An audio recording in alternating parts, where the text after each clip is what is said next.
Chicago Mayor-elect Brandon Johnson shaking hands with top Illinois Democrats at the state capitol today. And WGN's Courtney Spinelli live tonight from Springfield with more on what the soon-to-be city leader had to say at a joint session of the General Assembly. Courtney? Yeah, good evening. It's been a jam-packed day for Mayor-elect Brandon Johnson, making the rounds and speaking with state lawmakers as he hopes to build those relationships and gain support for his legislative agenda heading into the next 4 years. Thank you. Thank you. At a joint session of the 103rd General Assembly, Mayor-elect Brandon Johnson making his first address to lawmakers in Springfield. In it, crediting the General Assembly and recently passed legislation as setting the bar for progressive policy in the U.S. I am so honored and humbled to be with you all this afternoon. Democrats greeting the soon-to-be 57th mayor of Chicago with a standing ovation, while Republicans remain seated.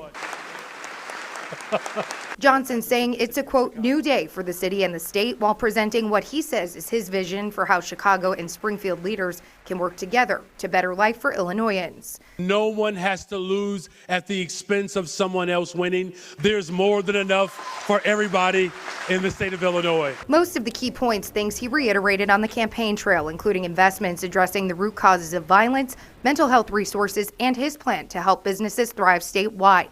A point that solicited an applause on both sides of the aisle. This body can help provide Chicago and cities and towns across the state with the resources that are needed to build from the ground up. The mayor-elect making big asks from Springfield, including changing the school funding formula to get more money for resources in Chicago schools and asking for more resources from the local government distributive fund. With 4 weeks left in spring session, it's not clear whether these are short-term or long-term requests. You're going to have a mayor that's always going to be honest with you and tell you the truth. That during his address to the General Assembly, but in speaking to members of the press after the joint session, Johnson tiptoeing around several questions, including what he'd like to see in the budget when it comes to public safety. Today's conversation was really about making sure that we're doing what works, which is investing in people. When asked about his response to the weekend loop violence, Johnson defending the statement he issued, saying he is not condoning the behavior, but believes you can get to the root causes of violence while providing support on the front line to prevent it. No one takes it more seriously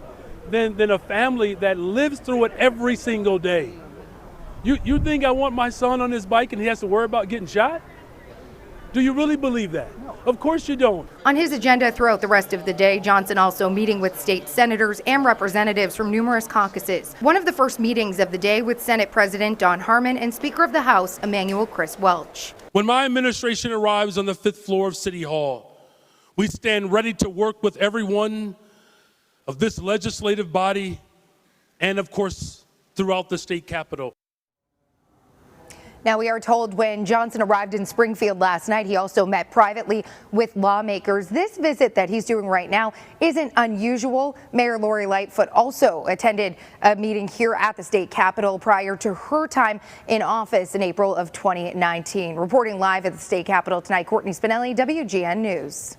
Thank you, Courtney.